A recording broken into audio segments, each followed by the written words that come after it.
Hello and welcome to PG reacts. तो आज के एपिसोड में हम रिएक्ट करने वाले झांसी की रानी Shri Manikarnika ji based comic book narrated video को, जो कि अमर चित्र कथा की तरफ से। उनके सारे सोशल मीडिया हैंडल्स के लिंक्स तो भी डिस्क्रिप्शन में मिल जाएंगे एंड ओरिजिनल वीडियो को अपोर्ट देना मत भूलना एंड एंजॉय।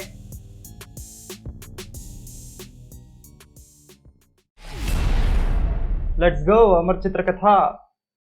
बाजीराव II के राज्य में एक मोरोपंत नामक सेवक थे। ओके। इनकी एक नन्ही सी लेकिन बड़ी होशियार बेटी थी। नाम था इसका मणिकर्णिका। उस जमाने में लड़की होने के बावजूद मणिकर्णिका, जिसको लाड से मन्नू बुलाया जाता था, पढ़ने में काफी तेज थी। किसी ने तो उसके बारे में ये भविष्यवाणी तक की थी कि उसकी शादी किसी राजा से होगी। होनी को कौन टाल सकता था। कुछ ऐसा ही हुआ जब उसके पिता ने उसकी शादी झांसी के महाराजा से तय कर दी। ये बात तय हुई कि शादी के बाद उनका नाम लक्ष्मी बाई रखा जाएगा। सन 1842 में उन्होंने महाराजा के साथ अग्नि को साक्षी मान के 7 फेरे लिए और उसके कुछ साल बाद सन 1851 में उन्होंने एक सुंदर से पुत्र को जन्म दिया। पर यह खुशी चंद ही दिनों की मेहमान थी। उनका नवजात बेटा 3 महीने में ही भगवान को प्यारा हो गया। लक्ष्मी बाई की गोद सूनी हो गई और उनके पति को ये गम सताने लगा कि आखिर उनके बाद उनका राजपाट कौन संभालेगा। गंगाधर राव और लक्ष्मी बाई ने फैसला किया कि वो एक बच्चा गोद लेंगे। एक तरफ 19 नवंबर 1853 को बेटा घर में आया और दूसरी तरफ उसके अगले ही दिन राजा जी चल बसे। खुशी से रूबरू होते ही लक्ष्मी बाई पे दुखों का पहाड़ टूट पड़ा। रानी लक्ष्मी बाई ने हिम्मत नहीं हारी और मन में सोचा, झांसी के लोगों की किस्मत अब मेरे हाथ में है। मुझे उनकी उम्मीदों पे पानी नहीं फेरना चाहिए। इसी सोच के चलते झांसी की रानी लक्ष्मी बाई ने राजपाट के कामकाज में दिलचस्पी लेनी शुरू कर दी। उन्होंने लोगों को इंसाफ दिलाया। उन्होंने प्रजा का ब्याज माफ करवाया और अपनी जनता के हित के लिए बहुत काम किया। इसके बाद उन्होंने गवर्नर जनरल को एक पिटीशन भेजी। इस पिटीशन में उन्होंने दरखास्त की कि उनके गोद लिए बच्चे को पहचान दी जाए। गवर्नर जनरल ने उनकी पिटीशन अस्वीकार कर दी। ऊपर से ब्रिटिश सरकार ने झांसी को अपने अंडर लेने का फैसला सुनाया, पर रानी लक्ष्मीबाई को ये कतई मंजूर नहीं था। उन्होंने ये बात साफ साफ कह दी कि वो झांसी किसी को नहीं देंगी। उन्होंने लंदन भी एक दरखास्त भेजी, पर वो भी खारिज कर दी गई। इस बात से रानी को कुछ फर्क नहीं पड़ा और उन्होंने ब्रिटिश सरकार के बारे में खुल के कहा, उनके पास न्याय करने के लिए दिमाग नहीं है। मैं उनकी बात नहीं मानूंगी। ब्रिटिश सरकार से कोई प्रसन्न नहीं था और यही वजह थी कि 10 मई 1857 के दिन मेरठ में आजादी की लड़ाई की पहली चिंगारी दिखाई दी। बगावत की हवा चली, जेल के अफसरों पे गोली चलाई गई और वहां की जेल से क्रांतिकारियों को बाहर निकाला गया। क्रांतिकारी दिल्ली की तरफ बढ़े, जहां उनका स्वागत किया गया। उन्होंने कानपुर, झांसी और सीतापुर को अपने कब्जे में कर लिया और दिल्ली को अपना मुख्य अड्डा बना लिया। ब्रिटिश सरकार क्रांतिकारियों से डर के मारे अपनी पतलून गीली कर रहे थे। उन्होंने जब झांसी की रानी से समर्थन मांगा तो रानी ने साफ मना कर दिया। जब क्रांतिकारी झांसी पहुंचे तो रानी को देख के उनका मन बदल गया। उन्होंने फैसला किया कि वो वापस दिल्ली जाएंगे और ब्रिटिश सरकार की सताई हुई रानी को ही झांसी पे राज करने देंगे। इसी तरह रानी झांसी पे राज करती रही। अब राजपाट तो उन्होंने संभाल लिया था, पर ये कोई फूलों की सेज तो नहीं थी। सब जानते थे कि राह में बड़े कांटों का सामना करना पड़ता है और रानी का सामना करने पहले ऐसे कांटे का नाम था सदाशिव राव। राव असल में रानी के पति का दूर का भतीजा था। राव का अंत जल्द ही आया। रानी लक्ष्मीबाई ने अपनी सेना भिजवा के उसका एक ही पल में खात्मा कर दिया। इसके बाद 2 और कांटे उनके सामने आए, दहता और अवध के राजकुमार। झांसी की रानी ने उनका भी खुल के सामना किया और उनके भी छक्के छुड़ा दिए। जैसे ही रानी ने इन 2 जीतों के बाद थोड़ी सी सांस ली और जश्न मनाने के बारे में सोचा, वैसे ही उन्हें एक बुरी खबर मिली। ब्रिटिश सरकार ने दिल्ली को अपने कब्जे में कर लिया है। वहाँ के जहांपनाह के बेटों को मार दिया है और उन्हें जेल में डाल दिया गया है। ये एक खतरे की घंटी थी। सबके मन में ये डर बैठ गया था कि अगला नंबर झांसी का होगा। रानी के कानों तक ब्रिटिश सरकार के इरादों की खबर पहुंची।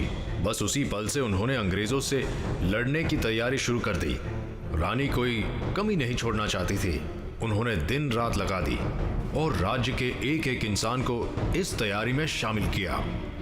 एक फायर ब्रिगेड का इंतजाम किया गया और ज्यादा से ज्यादा बारूद और बंदूकें मंगवाई गई। आदमी तो आदमी, झांसी की औरतों को भी इस जंग का हिस्सेदार बनाया। उन्हें घुड़सवारी, बंदूकबाजी सिखाई गई और उनमें से कुछ को घायल सैनिकों का ध्यान रखने की जिम्मेदारी भी सौंपी गई। सिर्फ काम ही नहीं, तैयारी के दिनों में मौज मस्ती का प्रबंध भी था। एक हल्दी कुमकुम की सेरेमनी रखवाई गई ताकि सब औरतों का आत्मविश्वास बढ़ा रहे। सब तैयारी होने के बाद 25 मई 1858 को जंग का आगाज हुआ। ब्रिटिश सरकार की बंदूकें झांसी के सेना की तरफ चल रही थी और झांसी की सेना भी मुंह तोड़ जवाब दे रही थी। झांसी की सेना का विश्वास और बढ़ा जब लक्ष्मीबाई के खास तात्या टोपे मैदान में उतरे। पर अफसोस, रातों रात ब्रिटिश सेना ने तात्या की सेना को एक ही हमले में साफ कर दिया। 3 अप्रैल 1858 को वो ऐतिहासिक दिन था जब अंग्रेजी सेना रानी लक्ष्मीबाई के किले में घुस गई। अब रानी या तो पीछे हट जाती या तो हमला करती। रानी ने हमला किया और ये हमला इतना खूंखार था कि अंग्रेजों को छुपना पड़ा। पर रानी को कुछ ही देर का आराम मिला। काफी सोच समझ के रानी और उनकी सेना ने फैसला किया कि वो भाग जाएंगे और कल्पी में राव साहब के यहाँ पनाह लेंगे। अंग्रेजों के 2 सैनिकों को मार के अपने बेटे और अपनी सेना लिए झांसी की रानी तारों से भरी रात में दूर निकल गई। वहाँ कल्पी में राव साहब ने उन्हें देखते ही कहा, स्वागत है तुम्हारा दलेर रानी, मुझे अपनी जद्दोजहद में तुम्हारा समर्थन चाहिए। रानी ने हामी भरी। अब यूं हुआ कि ब्रिटिश सेना ने राव साहब की सेना पे हमला कर दिया। राव की सेना की तैयारी कच्ची थी और इसी वजह से उन्हें मैदान से उल्टे पांव भागना पड़ा।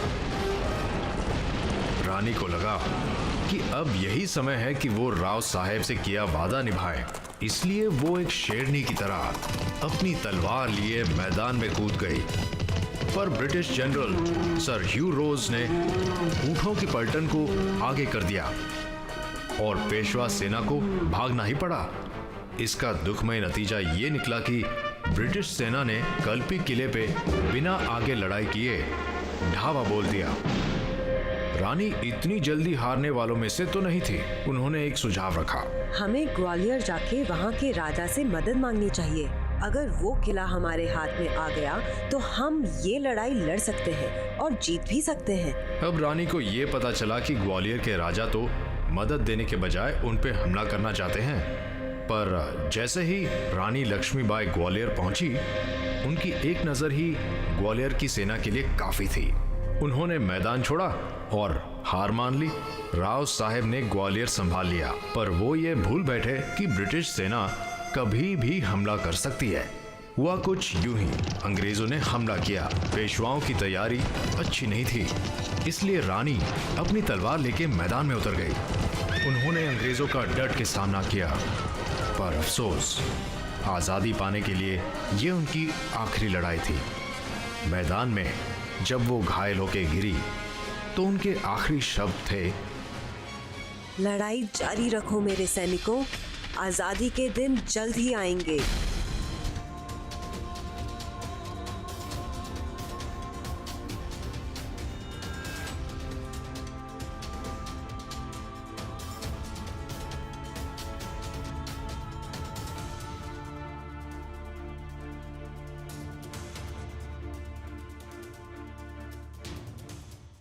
ओके, अमर चित्रकथा, इनका कंटेंट कितना अच्छा है भाई। मैं मतलब कितनी तारीफ करूं इनकी, मैं तुम ही बताओ। एंड जैसे कि मैं हर एपिसोड में कहता हूं कि हमें अपने इतिहास के बारे में पता नहीं है, बट इस बार मुझे झांसी की रानी के इतिहास के बारे में पता था, क्योंकि मुझे पता नहीं तुम्हें याद होगा कि नहीं, बट जब हम छोटे थे तब टीवी पे एक सीरियल लगा करती थी, आई थिंक 2009 में, 11 साल पहले, बाप रे बाप, 12 साल पहले, काफी समय हो गया भाई। एक सीरियल लगा करती थी तब टीवी पे, and obviously you can trust the TV serial, उसमें मसाला वसाला होता है, बट स्टिल एक रफ बेस पता चल जाता है हमें कहानी का, हिस्ट्री का। तो हाँ, मुझे काफी चीजें पता थी, काफी नाम मुझे फैमिलियर थे। ठीक है, वाह। मैं काफी दिनों से इन एपिसोड्स में इंग्लिश वर्ड्स अवॉइड करने की कोशिश कर रहा हूँ, अवॉइड।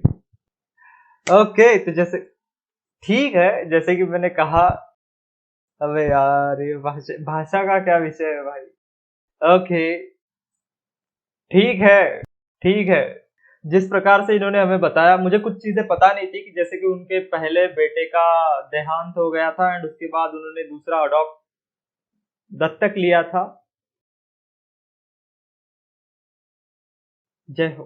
दूसरा दत्तक लिया था, ये चीज मुझे पता नहीं थी। मे बी मैं भूल गया हूँगा, जैसे कि मैंने पहले कहा था मुझे पता है इतिहास, इसका मतलब मैं भूल गया हूँगा।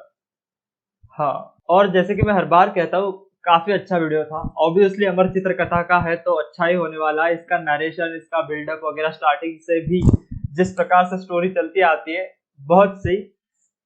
मेरे पास शब्द नहीं है, जब बोलने को कुछ हो ना तो कह दो, मेरे पास शब्द नहीं है। ओके, सो ये that's it for this episode. मिलेंगे नेक्स्ट एपिसोड में जल्द ही। इस वीडियो से मैं काफी कुछ सीखा हूँ हिस्ट्री रिलेटेड। वैसे मुझे पता था, बट स्टिल काफी कुछ चीजें मेरे माइंड में रिफ्रेश हो चुकी है। ये इंग्लिश वर्ड्स ऐसे बीच में क्यों घुसते हैं भाई, मुझे नहीं पता। एंड आई होप कि तुमने भी काफी कुछ नया सीखा होगा इतिहास के बारे में। तुम्हें इस वीडियो से काफी कुछ इन्फॉर्मेशन मिली होगी। अगर तुम्हें नहीं पता होगी तो ऑब्वियसली, अगर तुम्हें पता होगी तो तुम्हें कैसे मिलेगी वो इन्फॉर्मेशन? वो तुम्हें नहीं मिलेगी, वो तुम्हारे पास पहले से ही है। मैं क्या बोल रहा हूँ, मुझे नहीं पता। आई थिंक मुझे जाना चाहिए। Good bye.